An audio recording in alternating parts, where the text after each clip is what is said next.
My name is Jeff St Laurent. This is a live Tuesday call, and in a minute I'm going to be bringing on a very special guest who happens to be also a one-on-one mentoring client of mine, and she's in my group program now. Awesome student, Marty Hicks, so we'll be pulling her in a few minutes. And I am recording this call, and we always post those calls in my university on my website, sellingcoaching.com, so go ahead and check that out. Fantastic resource. Right on sellingcoaching.com, I have another great resource for you. I'm all about resources, and helping the coaches transition to a full-time business. So right on the homepage, there's a place where you can enter your name and email address, and that's going to get you my great resource, an audio and a PDF resource on the Ultimate Startup Guide for New Coaches. So great way to do that there. That's going to get you in my email community, so you get my emails each and every week. So not only can you get some great strategies as I share in those, but also you can start to see how I use email to stay connected with my audience. Such a huge, important piece, as I'm sure Marty will talk about today, one of the things we've gone over with her, such an important piece to stay connected to our audience as we grow. And then lastly, I've got a new group program. Well, it's kind of new, I can still say that, but where I help coaches convert leads into paying clients. And things are really taking off in there. Got some new people coming in as well, so it's exciting, especially if you're finding out that phase where you're interacting with a lot of people. You're getting some leads, but you have no clue what to say or what to do in those conversations. And I always get the coaches who are like, oh, my God, I know I have business out there, but I'm just not getting any. That's where I kind of help you, really go through each lead and help you on how to respond, teach you how to respond, and also give you specifically what to say. So you can always check that out at livesalesconversations.com. And hopefully we'll see you over there. If you have any questions, let me know. You can set up a quick call with me from the website if you have some more questions about that. But right now, we're going to bring it over to Marty. Marty, welcome. Good morning, good afternoon, wherever you are. Yes. Oh, you're West Coast, I'm East Coast, so it's That's right. We'll split morning and afternoon. So how about good day? Yeah, it's a good one. So yeah, Marty came to me. It's probably at least a couple years ago, or 2.5 plus, right? Well, it's probably been more than that. Yeah, probably more than that. And you were. I remember you started off in my private Facebook group, and you started doing some videos here and there. And then Marty was on a call that I did, and I have to reference the call, but it was basically, it was how to follow up with a year to get a client. Yes. So if you want to go to the Selling Coaching University in the search and go how to follow up for a year, and then that call will populate, and that's what happened basically. She had kind of expressed some interest, and we started the conversation, and I literally followed up with her for a year before he actually hired me, and we worked together since then. We did a lot of work, and then she's actually one of my clients in that group program, the Live Sales Conversations that I just mentioned there. And because we got her through the one-on-one work, we got her kind of the back end of the business set up, and then getting her in front of people, and now I'm helping her convert those leads into paying clients and all that dirty work, so to speak. So today we're going to really kind of talk about kind of the journey she's been through, but more specifically the kind of job that she's had this whole time, and then her transition to kind of quit that job, because that's the biggest thing. And as I help coaches transition to full-time, I want to start highlighting more and more of these success stories as my clients go through this. And so it's exciting to have Marty on. So Marty, welcome. Thank you. Yeah. And so just to start us off, just kind of give a snapshot of kind of just who you are and where you've come from to get to this place where you are doing coaching or wanting to do coaching full-time. Okay. The how to get a client for a year was, I was ready to hire Jeff, and then right then my dad died. And so I put it off for another 6 months. So it's been a while. Then when I finally said, okay, now it's the time, my goal was to actually leave Modesto, which is my hometown, and I moved out of town, so it's 100 miles away, and I go there once a month to work and taking care of my clients. And most of those clients I've had for more than 10 years. So next month is my last month there. So that's been the journey with Jeff in building this business, and that was the goal ultimately, was to be able to stop traveling every month and disrupting my life here so I could fully put my energy toward building a coaching business. Yeah. And so when you started off with me, just give us a little snapshot of kind of where you were in your coaching business. when we started or where coaching, you weren't. when we started the coaching or when we started the conversation? When we started the coaching. Yeah, when we started coaching. When we started the coaching, I knew, because each job I've had has evolved into, and it's always been including coaching, doing hairstyling and massage. So if I went through school, hired Jeff, and started with, I have no idea how to do the business part. That's where I started. And I knew how to coach. I can coach all day long, like most of us can. And I had no idea how to do the backside of it. How do I actually do the business? Because all my businesses have been hands-on. And that's where I hired Jeff, was I need help. I don't know how to do this business portion of coaching, because I'm more of that heart person. I don't really like doing the business part, but I knew that I needed to if I wanted to be successful. Right. So we worked together, and right from the very beginning, your goal, like you said, you work. It was how long? It's 3 hours away, Modesto. It's about 2. 2 hours, right? But it's a city that you started off at, and then you go back every third week or so to have a bunch of clients, massage and hair clients. And yes. I know right from the very beginning, it's like, okay, I need to stop this because this is killing me. Yes. But what kept you doing it? What kept me doing that was, my clients. I've known them for a long time, so that's kept me tied there. And it was my primary income. Mm-hmm. And I depended on that. I became very dependent on that. And so now to take this leap of faith and say, I'm done. I'm tired and I can't do it anymore. I don't want to do it anymore. I can keep doing it, of course, but I don't want to.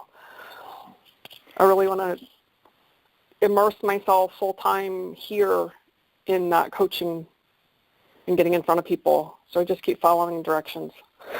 Right. So you kept doing it. And it sounds like at that point, as much as you wanted to quit, as hard as it would be to kind of let go of the clients that you had there, because they obviously were special to you and you work with people over time. I know what that's like. But also, it almost like it wasn't an option. Is that true because of the money? It was your primary income? Yes. It's still, it's been my paycheck for 6 years that I've been doing that. Yep. I've been doing it for 6 years. So it just sounds like a really long time when I say that. Yeah. Yeah. And at the time, you weren't earning any money from coaching. Correct. Correct. When I started this, there was no money coming in from coaching. I just gotten certified so that I could actually tell people, yes, I'm certified. People know I coach. That's what I do. That's part of who I am. And now I can say I have this piece of paper that makes it legal. And right. I was like you say people legal. Require that, Yep. Right. So yes. you didn't have that option. But okay. So now let's start to move forward. So we're working together. What started to change as you started to understand the business with our work together and start influencing a lot of things that we were doing? What started to change where you could tell that you stopping that job was coming closer and closer?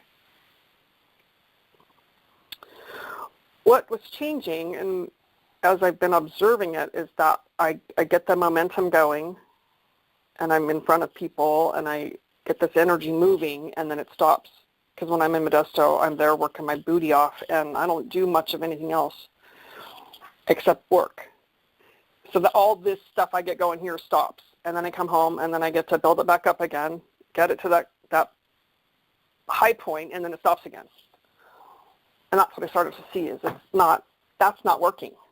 That's not serving me to maintain that momentum here, staying in front of people and being consistent, more consistent. I've kept some things consistent because those were already built in as you gave me the instruction and getting in front of people and doing. So there's some of those things that are consistent that I've set up that way and kept those going. But anything else, when I'm in Modesto for 5 days, doesn't happen. And it just stops everything. And that was the piece. I went, this is not serving me to disrupt that flow. We get in that flow of going, and then we stop it. So like that bottleneck, and then it opens up and flows again, and then it stops again. And it's hard. It's hard, and it's tiring. Yeah. So you get the coaching momentum going. You get the business. You feel like, all right, I'm in front of people. I'm in a flow, and all of a sudden everything like has to come to a screeching halt because you've got to go to Modesto for the week, and you from morning till night you're back to back with clients. So it's like the end of the day, you do your, like, we implemented a weekly call for you and the email structure, so you were consistent with that. But everything else is just bare minimum. Everything else is out the window. Yep. Right. So that's it sounds like that was really wearing on you. And that started to really say, like, okay, I can't keep doing this if I'm really going to be, I'm already moving my coaching business forward, but if I'm going to continue with this momentum, even though you knew you wanted it to, you're realizing this really can't go on much longer. It's stopping like that success. Like, it'll be successful. Of course it will be successful. It just takes a whole lot longer with that disruption of 5 days of not paying attention. Mm-hmm. So if people understand how we get in that flow of things and then we stop it, yes, it's going to happen. Of course it's going to happen. It's just going to take me 5 years instead of 1 or 2. Yeah. So now let's get to the point. Sorry, go ahead. No, I was done. Yeah. So let's get to the point now where, because I remember the conversation we had in one of our mentoring calls, well, several of them actually, but where we're getting to the point where it was actually starting to become real. I remember I was saying, like, all right, well, if this is actually going to happen, we've actually got to come up with a plan. We've actually got to come up with a date. Yes. And I just remember when I said, like, okay, we've got to come up with a date, and just your reaction and the look on your face. It was on one of the video calls. I think so. And so go there where now it's if we're going to do this, it has to become real. Talk me through what's going on when I'm saying things like that and you're realizing, wow. I think I just about hyperventilated when you said that. Put a date to it. And I came to the point of, I'm done. I realized this. You say put a date to it. And then I've made the decision. I haven't put a date to it yet because I have no idea how it's going to really unfold. But I'd wake up in the morning, couple of 3 or 4 mornings, I wake up just gripped in this terror, just deep terror, like, oh my God, how can I really make this happen? Yet I'm being pushed in that direction, knowing that that's the action. So coaching myself, I'm learning how to coach myself also to get off that ledge of absolute fear that can immobilize me. Yeah, talk about how you do that a little bit, because it's one thing to be able to coach other people, but I'm a firm believer about how we can apply it for ourselves. So what are you doing that you find is helpful for you? Look, I get into the space, and this happens usually early in the morning when I wake up because my head starts spinning about what I'm going to do today, and I got my list, and then when I hit that place of that, because my chest will constrict, my breathing gets shallow, I get hot. There is no more sleeping. And I hear myself saying, how am I going to do this? How am I going to make this happen? And being the spiritual person that I walk this path, I go, I catch that. I hear myself and I catch that. How am I going to do it? And I remember I don't have to do it by myself. Not only do I have spirit that helps me and guides me as a companion, getting aligned in the universe, whatever you want to call that. I have a whole other team of people, which is Jeff and other people on the call, that I utilize and I stay in touch with and I stay in front of, because I know that's the right action, and no matter what my fear says, I still get to step into it. So I start remembering. I just start remembering all those things, and I start looking at all of the evidence in my life that has shown me that no matter what, I've made it happen, and I've been successful. Mm-hmm. And it wasn't me alone. I usually had other people that were helping me and speaking to me in a way that I could hear it that would keep me going forward. Somebody said to me recently in Modesto, she said, even though you're afraid, it doesn't mean it's the wrong decision. And that was what I needed to hear at that moment, because it's very emotional, and I just love my people to pieces. And so it's a very bittersweet place of leaving. And they knew it was going to come. I knew it was going to come, and it's still all this emotion. So lots of conversations with myself and lots of reprogramming, because I've always wanted to make sure that there was a for sure thing over here before I took that leap. And the for sure thing is that I have people that are going to help me get through it. That's all I have, that's for sure. Yeah, and Giving it also instruction sounds like, and direction. yeah, it sounds like in a lot of ways, Marty, though, what's become a for sure is you believing in yourself. Mm-hmm. Whereas you didn't necessarily have that before, because how could you? How could we?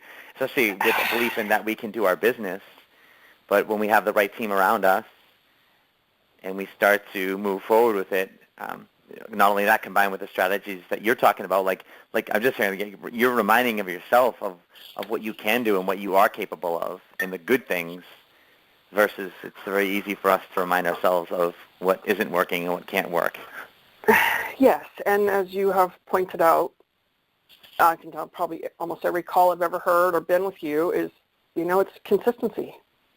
Yeah. Staying consistent and continuing to do it. It's not there's no quick answer where suddenly I'm going to bust out and I'm an overnight sensation. It may happen, but I've done a lot of work getting there. Yes. So, and that's what I'm most proud of you and people listening to this, is you've been a student. Like, that's what I'm most proud of you. Like, you've always executed and done everything we've talked about. Yes, I have. Always. But more importantly than that, I mean, that's pretty important right there. But no matter what, you've always shown up. You always show up. And you listen, and you're on my calls. You listen to the recordings. You read my emails. You show up for your mentoring calls. You show up for the group calls. Like, you're always there. And that's a big thing. And whether it's, for anyone listening to this, whether it's myself or somebody else, when you find that mentor, when you find that person, focus on that person and show up. That's the biggest thing. And I'm not just saying this is all about me. Of course, yeah, I'm putting myself out there. But like when I had my mentor, like, I'm sharing this because that's what I did. I showed up all the time. I loved what he did, and I showed up all the time. And that repetition was what got me to understand it more and learn it more. And that's what I've been proud of you. So someone listening to this, I want you to understand is that you've got to have that repetition of showing up, not only with your business, but obviously you get whoever's helping you, someone's going to help you with this. Marty's talking about her team, which is huge. So we talked about, the fear that you had and how you overcame that fear personally, and then obviously the belief in itself. Talk about your support team. Talk about the people around you here, Modesto, wherever else, that have helped you through this and are helping you through this, where it wouldn't be possible without these people. Yeah, it's actually fairly small, and at the same time it's big, because I have people that just look at me and go, "You can do this. You're doing it." And so I have my husband who, when I first told him I was leaving Modesto, he was like, "Well, I understand." And he had a couple of concerns, with my dad dying, my mom being there by herself in Modesto, and I stay with her when I'm there. And then, he loses a little bit of his own solitude because when I'm gone for that time. And at the same time, he said, "Well, we'll make it happen." And so that's a daily reminder. He reminds me, he'll look at me sometimes and just go, "You're just so amazing. I'm just so proud of you." And no matter what I'm doing and who I'm helping, and constantly doing things to be better and bring more information, and he'll just go, "Wow, it's just extraordinary what you do." So those little reminders just feed me, and then I reach out to you, either on the call or through email, whenever I need to, and you always answer me. I reach out to Lynn, who built my website, and then I have some friends that hang around and remind me, and coaching clients, even the coaching clients I have. And I just started another group and have a couple that are repeating the program, which is a huge statement. Yeah. That they're redoing it. And so all those, they're little things in choosing where I put my focus. those people remind me to keep focused on moving forward and not on what I think may stop me or may not work. What, I don't want to cut you off. Were you going to finish? Nope. Okay. What got you through, because I want to get to the point where this is actually coming to fruition of you stopping your job, but before we get there, because this is now the work and the path that gets you there, all the pieces along the way that I feel important for people to understand and how they can bring this into their world. So what got you to do the work that we went through? Because there's a lot of work that you did not want to do. Or I wouldn't say not want to do it, but, like the calls, and like I'm like, you have to call these people up and talk to them. You actually have to ask for business. You actually have to ask for the money, and, those uncomfortable pieces that, like, just are hard sometimes and are uncomfortable, and it's so easy to not do it. What got you to just get through that uncomfortability and fear, and call it whatever you want, to begin to do the work? And you definitely got some results, but I wouldn't say anything, it wasn't easy or quick. No, not easy or quick. So here's the evidence that I talked about earlier. I'll tie it back to that, because I know the evidence in my life is when I do what I'm told, I get results, especially when I'm following someone that's already done it. So I may kvetch and I may resist, and then I go do it anyway, and I walk through my discomfort, and I get comfortable being uncomfortable, because that's where it is. I know that if I'm going to be successful in doing anything, I must take the instruction and go do it and live in that discomfort. Yeah. And I might resist it along the way, or I might complain about it a little bit. Certainly improved over the years, but I know that I just do it anyway. Like, no matter what, I just do it anyway, because I know that's what it's going to take. And if it's, then I can come back and run it by you and go, hey, this is what I said and this is what I did, and then you give me the feedback about, oh, well, this might have been more successful. This might have helped. So it's always that practice. Yeah, and I'm hearing for you, like, you get to that place where you, like you said, you do what you're told. I do. And whether that's wherever that stems from, growing up with your parents or whatever, it's you do what you're told. So translating this to anybody listening is more of, like, try and find, places like that, or attributes of yourself that work. For instance, if you know you do what you're told and you found someone that you trust and they tell you what to do and you'll do it, then that's what we leverage. But I'm also hearing a lot of trust involved on your end. It is. I remember my first client. I said, I don't even know what to charge, and you gave me a price, and I said the price, and I didn't throw up or pass out or anything. I just did it. And often what helps me in those moments is that prayer. I'll say a prayer. Okay, Spirit, just help me through this. Speak through me, whatever that is, and that brings me a place of comfort in my uncomfortable. Mm-hmm. To just speak and stay grounded in that. Because if it's left up to me in my own brain, I won't do it. I might eventually, but that's the key, eventually, and that's the hard part. Right. Is that eventually, oftentimes, eventually never comes for most people. Yeah, and I've seen some people just say I think on the selling coaching page about, this just isn't for me. It's way more than I thought it was going to be, and it absolutely is. But I've been self-employed for a long time in doing hair and massage, so I knew it was going to take something. Mm-hmm. And I knew what I had done in the past for my other businesses. Had I had someone coaching or mentoring me and I'd done it differently, I could have been a whole lot more successful. Mm. Yeah. Yeah, it's amazing looking back. Yeah, absolutely. Yes. So now let's get to the point of we're coming up with a date. And walk me through what happens after that, like what you do to set up, what's going through your mind. Like how did you actually execute it? Like telling my clients, here's the date? Yeah. Oh my gosh. So I tell a woman that I've known for a lot of years, I work in her office when I go to Modesto. I said to her, hey, she said, what are you planning this year? And I said, well, I'm planning that March will be my last month here. And I hadn't really told anybody quite yet. And she said, oh, okay, I had a feeling. And then how are you going to handle that? And I said, I'm going to write a letter to everyone and have an invitation to do a farewell party. And she said, well, you might want to call them. And I went, oh, no. No, because I'd have to deal with all the fallout, for lack of a better word, but all their emotions around it. And I'm already emotional about it. Okay, so I type this letter, and I pull it back up a couple days later to go back through it, and apparently I didn't save it, and it all got closed out and deleted. I'm like, really? I had a few choice words to say about that. So I ended up calling them, because now I'm out of time. I don't have time to recreate and get it in the mail, and so I ended up calling them and telling them that, and most of them knew.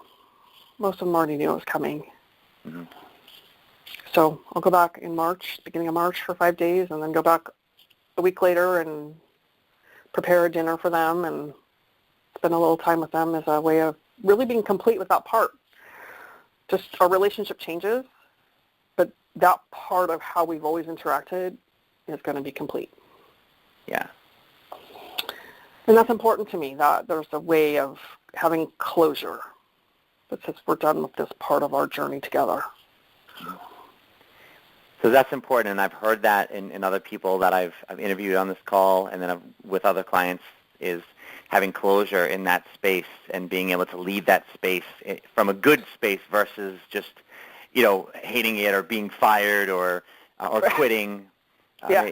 It's ending it on your terms and what you know, and on your time frame that works for you. Yeah. Yes, and I've already seen some results.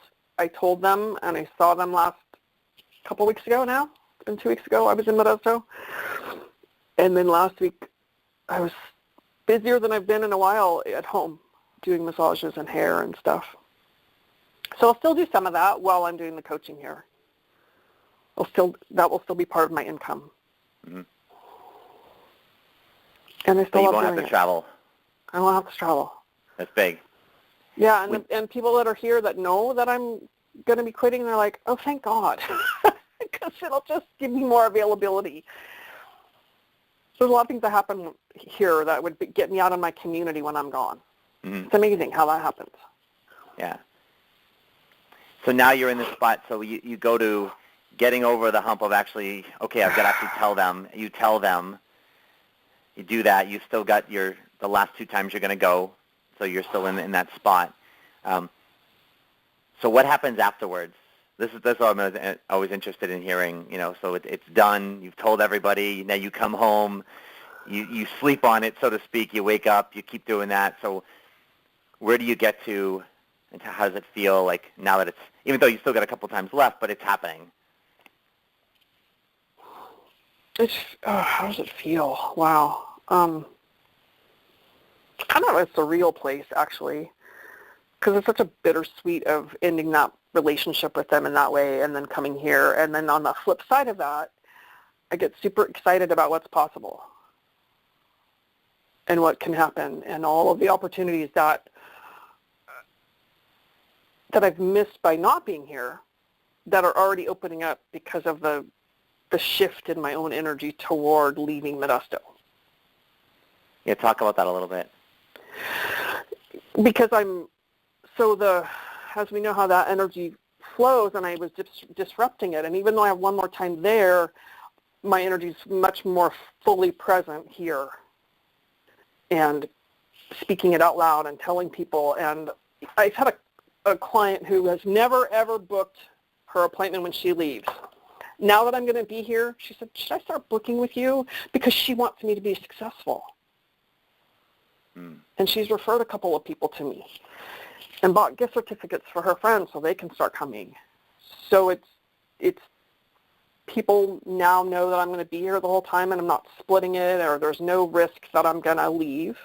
I think that may be an unconscious thing for people. because I kept going to Modesto, that maybe they thought that I wasn't really fully committed to staying here, keeping that door open. And probably in the beginning that was something for me, entering into this relationship here. So seeing my shift helps other people shift with me. Yes. Yeah. Very interesting. Yeah, and it's being able to open that door. There's opportunities that you could never see or have until you let go of that other piece. Exactly. Because the more I hold on to that piece, the less I allow in here. Mm-hmm. So now that you're on this other side, so to speak,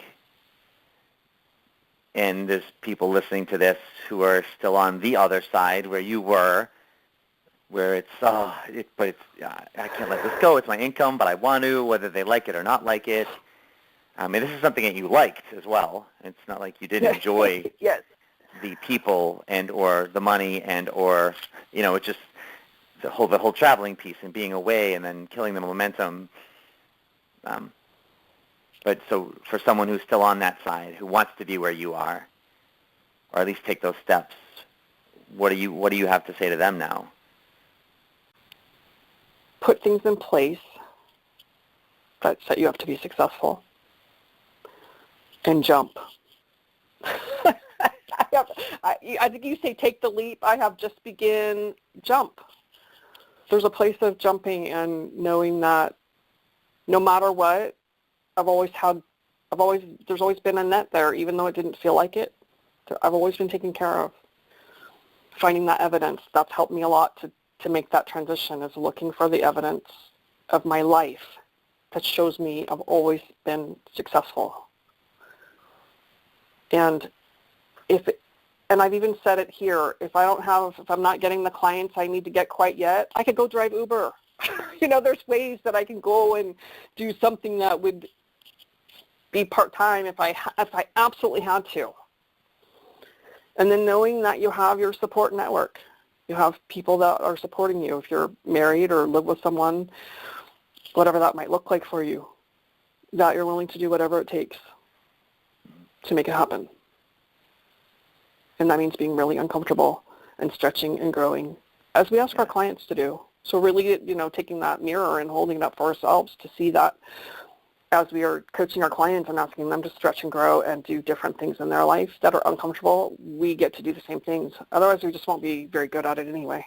Yeah, it's funny, that piece, isn't it? I've often said that to myself. I'm like, when I have to put the mirror back on myself and go, damn it, this is one of those times where I've got people to do, or, Yes, absolutely true. Yeah.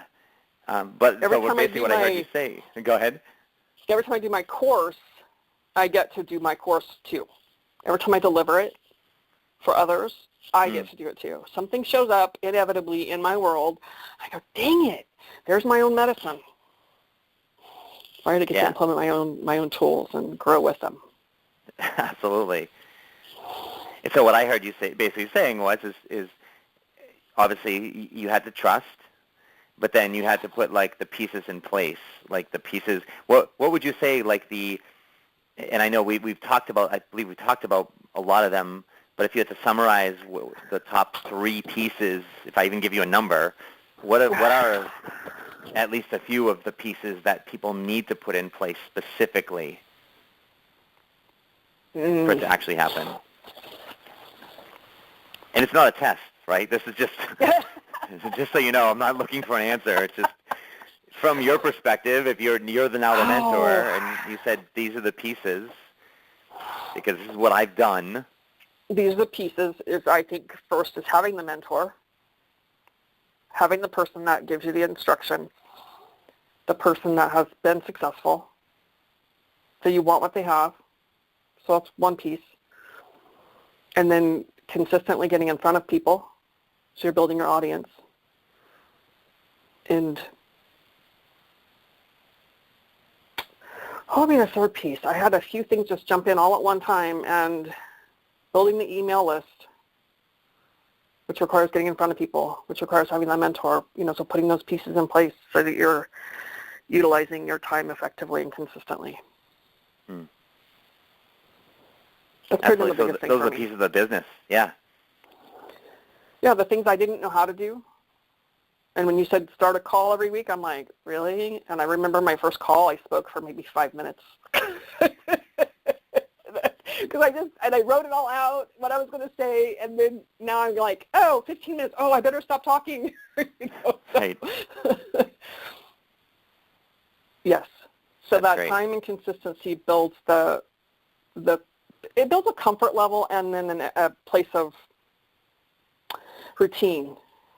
That routine and being consistent, even if we don't hear from our people all the time, or we have one or two people that show up on our call, just keep doing it anyway. That's big. And then if I'm going to add in anything, I'd say at the point where you've got all the logistics down from the mentoring and things like that, at that point, what made it real for you, from my perspective, was when we said, okay, pick a date. Yes, absolutely. Once you get the pieces in place, then I'd say you've just got to pick a date. And everybody that I've done that with, and even when I did it myself years ago, I had to pick a date. Like at some point, the date's not going to be picked for you unless you're getting fired or something's out of your control. And if we're going to do this on our terms, which is, like we've said, a common theme and how we'd want it to go, we've got to proactively pick the date. Mm-hmm. Yeah, that made me want to throw up about that. Yeah. So it's one of my visceral cues that it's really the right thing to do. Exactly. And yeah. It shouldn't feel good. There's just so many emotions that come along with making that decision, depending on what your job is. And I love my job. I still love my job. Both of them, doing hair, massage, coaching, and it all ties together. I still love doing those things. Mm-hmm. And I love those people. And still, if it was a flight across the country, it would be really easy. But it's not. It's a drive.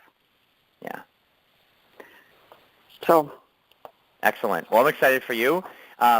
Closing thoughts, last things you want to say for someone listening to the recording, to impart your wisdom or knowledge or just experience? Yes, I would say listen to that still small voice that speaks to you, the one that sometimes is a thought that just floats through our head and we let it go, not thinking anything about it. That's usually our intuition telling us what needs to be happening next.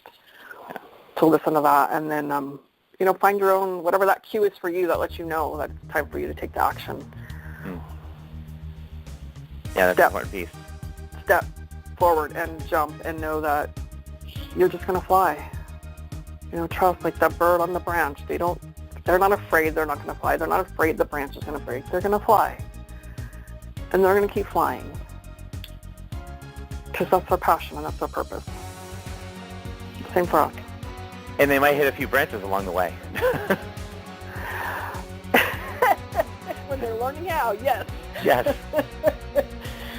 So, Marty, I want to thank you so much for opening up to this, and I'm excited for you and your journey. I'm excited that you connected me and allowed me, to take you to this point so far, and I look forward to seeing where we're going. So. Me too.